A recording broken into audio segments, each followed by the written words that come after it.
Fala, tenista! Tá começando mais um bate-bola aqui no Vida em Quadra. Eu sou o Dr. Cássio Trevisani. Eu sou o Dr. Bruno Massa e hoje a gente vai falar de um assunto que parece leve, mas, na verdade, é super relevante, dos mitos e verdades na saúde do tênis. A gente vai passar por tudo: músculos, articulações, pele, olhos, coração, técnica, para a gente poder explorar o que faz sentido e o que não faz sentido dentro da saúde no tênis. Se você já ouviu falar que esticou, rompeu, suar é um bom sinal, que alongar te protege de tudo, esse episódio é para você. Segue até o final.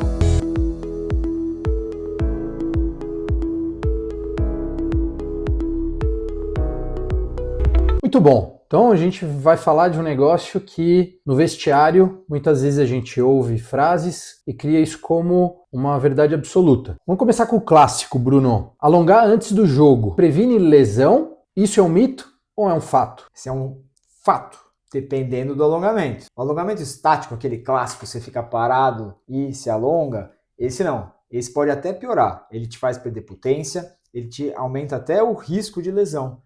O que você deve fazer? O alongamento dinâmico. Por quê? Antes do jogo, você deve praticar o movimento, aquecer o movimento, liberar a articulação. Não adianta também só você chegar e em 5 minutos bater uma bolinha, fazer o quadradinho, sacar 4 vezes, que isso também não adianta. O ideal é que você faça um alongamento antes e que você depois faça, ou durante esse momento, você faça um alongamento dinâmico. É diferente. Eu fiz um vídeo lá no meu canal, vou colocar lá na descrição, se quiser acompanhar falando só de alongamento, checa lá na descrição. Legal, então o que você está falando é que tem uma diferença entre você fazer o alongamento, que é aquele clássico que a gente aprende na educação física, né, dos anos 80 e 90. Exato. Você ficava lá 1 minuto segurando a perna ou o braço numa posição excessiva, esticando o músculo ao todo. Isso pode não vir a ajudar e às vezes pode até machucar a musculatura quando precisa de explosão. E o que você está dizendo, por outro lado, é que se você fizer um alongamento que é o considerado alongamento dinâmico, você tem prevenção de lesão, é isso? Exatamente. Você melhora a circulação do músculo,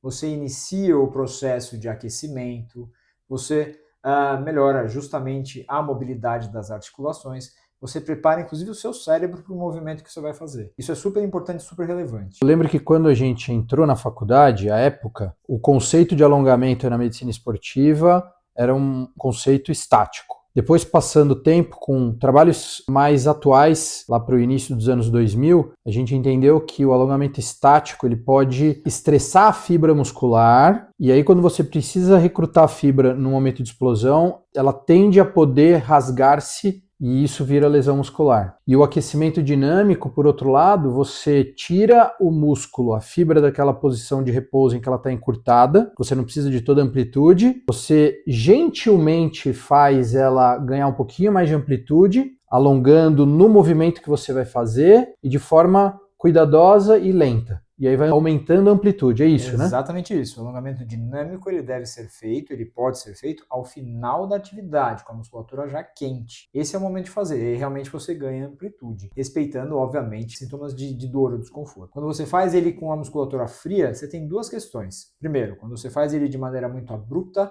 você tem um reflexo da musculatura que tende a contrair. Logo, ele não é efetivo. E aí você pode ter sim um risco, inclusive, de lesão, ou você pode perder potência, inclusive. Então, antes de treino muito ou de um jogo, você pode perder potência por ter feito alongamento estático previamente à atividade. Então, em resumo, você pode entrar na quadra com segurança, não fazendo aquele alongamento clássico, estático, e fazer alguns movimentos leves, imitando o que você vai fazer em quadra, que em tese você já está promovendo um pouquinho de alongamento. Exatamente, de maneira progressiva, você vai aumentando a amplitude, até que você já aquecido consegue fazer a amplitude total. Perfeito. E óbvio, né? Cada um conhece o próprio corpo, vai acabar conseguindo chegar numa receita adequada para você mesmo. Mas, de qualquer forma, o alongamento é importante ser feito dessa forma. Exatamente. E aí eu já vou aproveitar. Conhecendo o próprio corpo, tênis estraga o joelho ou o ombro? O que você acha? Cara, essa é uma afirmação que eu diria que é mito falando desse jeito. A gente tem que colocar cada uma em perspectiva. Então vamos falar primeiro de articulação que sustenta nosso próprio peso, joelho. Se você já tem de base um problema de desgaste dentro do joelho e não tem o preparo da musculatura, sim, isso é fato. A prática de uma atividade que tem impacto, como tênis, se você for comparar com natação, que não tem impacto, a tendência no longo prazo é do joelho desgastar mais rápido em quem pratica tênis em comparação com quem pratica natação. Mas, por outro lado, se você tem a mecânica correta, a força muscular de coxa e perna adequadas para o seu nível de tênis, você praticar o tênis não necessariamente vai fazer teu joelho ser machucado. Se você tem, por exemplo, desgaste, o início de artrose, e tem adequado treinamento, musculatura preparada, manter-se ativo é inclusive uma das bases de tratamento de osteoartrite, que é o início do desgaste da articulação. Agora, isso é falando em desgaste. Agora, pensando em lesão, realmente também considero como um fato praticar tênis, ele te põe em mais risco de lesionar o joelho. Já falei em episódios anteriores, eu, voltando a jogar, por não estar preparado adequadamente, com técnica, footwork, força, torci meu joelho e ganhei uma lesão de menisco. E isso foi porque eu fiz um movimento errado. Então sim,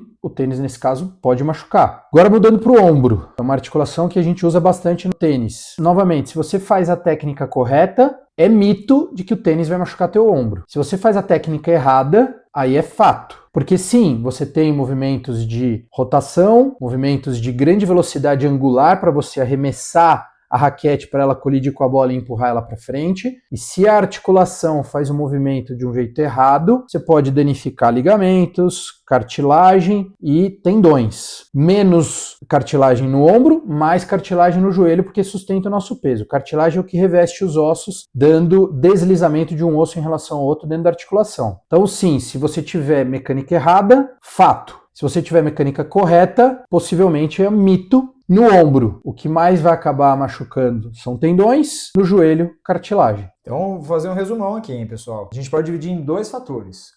Atividades que têm movimento, mudança de direção, sim, tem risco de lesão.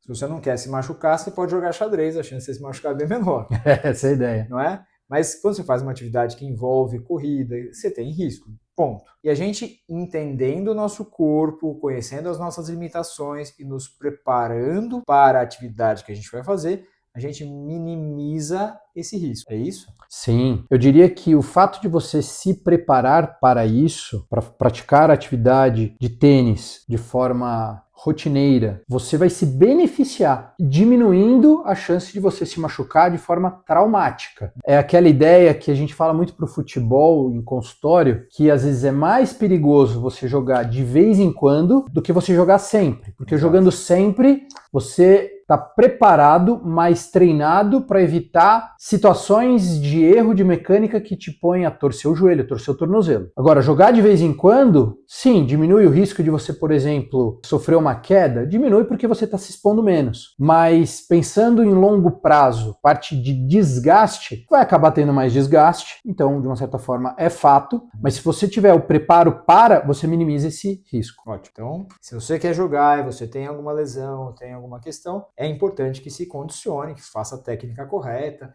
e que se prepare respeitando o seu corpo. Agora vamos para o mais negligenciado, Bruno. Pele, cuidados com ela. Protetor solar é só quando está em quadra descoberta e sol forte batendo? Isso é um mito ou é uma verdade absoluta? Isso é um mito tremendo. Na verdade, se a gente tivesse um dermato aqui, ele ia mandar a gente já usar o celular aqui, em qualquer lugar. Porque, queira ou não, a gente está exposto à radiação. Quando a gente está jogando, você está numa quadra que é descoberta, mesmo naquele dia nublado, lembra da praia? Quando você vai lá e tá aquele mormaço, tá coberto o sol, mas você queima ainda assim. Acontece a mesma coisa no esporte, acontece a mesma coisa no tênis. Então, é importante que você se proteja assim. Um filtro solar vai fazer toda a diferença. Com relação a isso, não somente o filtro, né? Se a gente for pensar em roupas, existem camisetas com Proteção, bloqueio de raios UV, bonés, às vezes no frio, você fala, hoje, né, entramos no inverno já nessa época, aqueles dias que estão ensolarados, mas ali tem radiação UV. E pelo frio, se você usar um agasalho, você também já está protegido. Pensando em proteção que tem cobertura, agora vem uma outra parte do corpo que a gente negligencia com certeza, que são os olhos. Com relação aos olhos, a gente obrigatoriamente, só quando a gente estiver ao ar livre, que a gente tem que usar algum tipo de proteção para o olho, pensando principalmente em raios UV? Então, os raios UV estão muito mais presentes justamente quando você está no local aberto, e aí mesmo com sol ou nublado. A questão é, essa exposição no longo prazo vai sim aumentar o risco de algumas condições. Exemplo, um dos mais clássicos, a catarata, pterígio.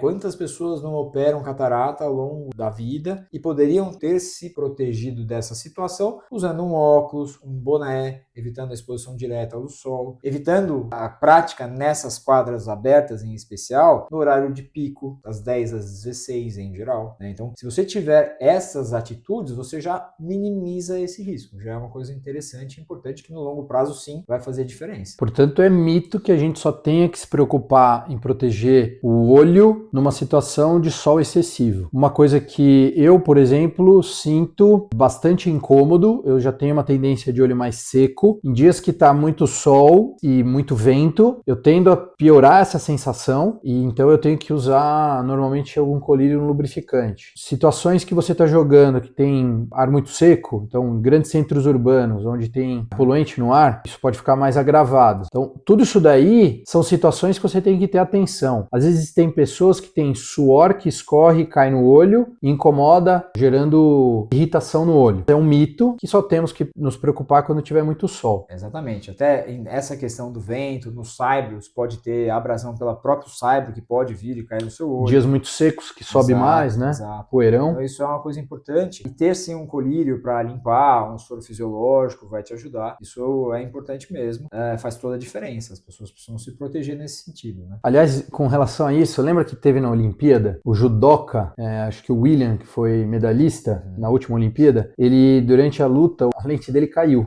E ele pegou com a mão e colocou durante a luta, porque era uma situação dramática, né? Não tinha como ele ir lá pegar a solução, limpar, mas isso em tese não pode ser feito. Eu vi um monte de dermatologista condenando esse tipo de ação, né? Não recomendando. Sim. Imagina se cai no saio. Pior ainda, foi na aguinha. Não, mas é uma questão. Até quem joga com óculos ou quem joga com lente, isso é uma questão à parte. Acho que cabe até uma discussão. Mas sim, tem que tomar cuidado. E agora, quem já tem um problema no coração, ou quem tem alguma doença crônica, por exemplo, tênis é perigoso? Cara, essa é uma frase que sim, ela pode de um jeito aberto ser considerada como fato. O que a gente pode trazer aqui de recomendação médica, né? Não somos cardiologistas, não somos clínicos, mas como profissionais que atuam com atletas, com mesmo os amadores, a ideia é a gente orientar em linhas gerais. Se você tem uma condição crônica, como hipertensão arterial sistêmica, arritmia, insuficiência cardíaca, ou já teve um infarto, que é chamado insuficiência coronariana, condições dessas naturezas precisam obrigatoriamente ter um diagnóstico adequado, em que grau estão essas doenças e um tratamento adequado, independentemente do que você vá fazer. Uma vez que essas coisas estão cuidadas, identificadas e bem tratadas, muito provavelmente uma atividade física na intensidade e na frequência recomendada pelo teu médico vai te trazer benefício. Isto posto, vamos dar como exemplo para esse fato, pacientes que infartaram depois do período adequado, é pilar do tratamento no pós-atividade física. Então, eu diria que o fato é, você tem uma doença bem controlada, o tênis pode te ajudar na medida correta. Agora, se você não tem identificação, não fez uma avaliação pré-participação, que a gente fala em medicina esportiva, não sabe sua condição cardiovascular, você pode estar correndo risco. Aí a gente recomenda que você vá atrás. Então, de novo, em resumo, se você tem uma condição e você não cuida dela, não é o tênis. Qualquer atividade física pode gerar algum problema. E o tênis, por sinal, é até uma atividade física que tende a te proteger quando você está cuidado. Não tem a história do tênis aumentar, né, a longevidade das pessoas em cerca de 10 anos? Isso envolve também esses casos. Do ponto de vista cardiovascular, ele é uma atividade que tem são picos, né, de esforço. Você fica em repouso quando você pega a bolinha, se posiciona para ir para o saque, isso a frequência cardíaca cai, depois você saca, tem uns 20, 30 segundos de jogo, que em geral para quem é atleta recreacional vai ser menos esse tempo, e aí você tem um aumento da frequência cardíaca e depois recuperação, aumento, recuperação. Do ponto de vista de treinamento físico, isso é bom para o coração. Só que, obviamente, você tem que ter uma avaliação pré-participação, que a gente fala. Exato. Todo adulto precisa ter uma avaliação pré-participação para ter segurança. Que basicamente é procurar o teu clínico ou cardiologista, muito provavelmente ele vai pedir no mínimo um eletro, ou às vezes até um teste de esforço ergométrico. Tá bom, agora vamos falar de técnica. Se a técnica for errada, vai aumentar a lesão? Vou dar um exemplo sobre isso. Você pegar e bater com mais força na bola, você vai fazer com que o seu jogo fique mais potente? Isso é verdade ou isso é mito? Ótima pergunta, super relevante, porque é uma coisa que a maioria das pessoas erra. Você bater mais forte não vai deixar o seu jogo mais potente. Isso é mito. A técnica correta é que te dá potência. Vocês já repararam que às vezes você consegue, num approach ou numa bola, que você consegue a técnica perfeita, sem tanta força, a bola vai super rápido? Porque o que envolve o movimento e essa troca de energia com a bola é a técnica. A força bruta vai te fazer errar e vai te trazer quase com certeza lesões. Sobrecargas, né? Exatamente. Porque você está tensionando o músculo. E essa tensão sobrecarrega o tendão. Tá bom, isso é a técnica, quando a gente fala, é uma coisa bem global. E a famosa empunhadura? Se você tem uma empunhadura errada, você pode pôr em risco o teu cotovelo, ou o punho, ou o seu ombro? É a mesma coisa, você está trocando energia. Lembra lá da física do colégio? Troca de vetores? Basicamente isso que você está fazendo. Você está fazendo uma troca de vetores. Quando você faz, e de novo, a técnica, a empunhadura, você pode enquadrar nisso daí. Até a força erradas, você vai sobrecarregar essa troca de energia em alguns locais. Exemplo, cotovelo. Epicôndilo lateral. A maior causa de epicondilite lateral é técnica errada. Exato. A mudança da empunhadura, que muitas vezes os jogadores fazem ao longo da carreira, né, da vida, ela é uma coisa muito difícil de mudar, justamente porque exige não somente você adaptar toda a tua técnica global, do jeito que você segura na raquete, mas também porque uma pequena mudança da empunhadura impõe músculos para trabalharem de um jeito diferente do que estavam acostumados antes. Exato. E esse processo de adaptação demora um tempo. Exige todo um treino cerebral, porque no fim quem dá o comando é o cérebro, e como é um movimento que vai ser repetido muitas vezes, ele vai guardar uma memória. E a gente vai usar essa memória na hora do jogo. Você não vai ficar pensando, quer dizer, no começo até vai, mas você não vai ficar pensando o tempo inteiro, a coisa vai automática. Eu ainda estou na fase de ficar pensando, vou bater, agora eu preciso, técnica é assim. Mas você busca as pessoas que têm mais experiência, ou que jogam níveis mais altos, ele não precisa pensar, ele sabe o que ele vai fazer, ele simplesmente faz. Vai errar às vezes? Lógico que vai. A gente vê jogo de profissional que ele erra, põe a bola na rede, põe a bola para fora. Tudo bem, é normal. Mas ele não está necessariamente pensando o movimento, enquanto o amador ainda precisa, ou quem está começando ainda precisa fazer isso com muita intensidade. Se você acreditava nesses mitos, agora você sabe o que é verdade e o que não é. Isso vai melhorar o seu jogo e vai te proteger. E se você ficou com alguma dúvida, manda pra gente nos comentários. Inclusive, se você tem algum tema que você queira saber com mais detalhes, a gente pode responder num próximo vídeo. E não se esquece de se inscrever no canal, dar um like no vídeo e compartilhar para os seus amigos que estão fazendo a técnica errada e acham que é só fazer daquele jeitinho dele, que ele nunca vai mudar, que vai dar tudo certo.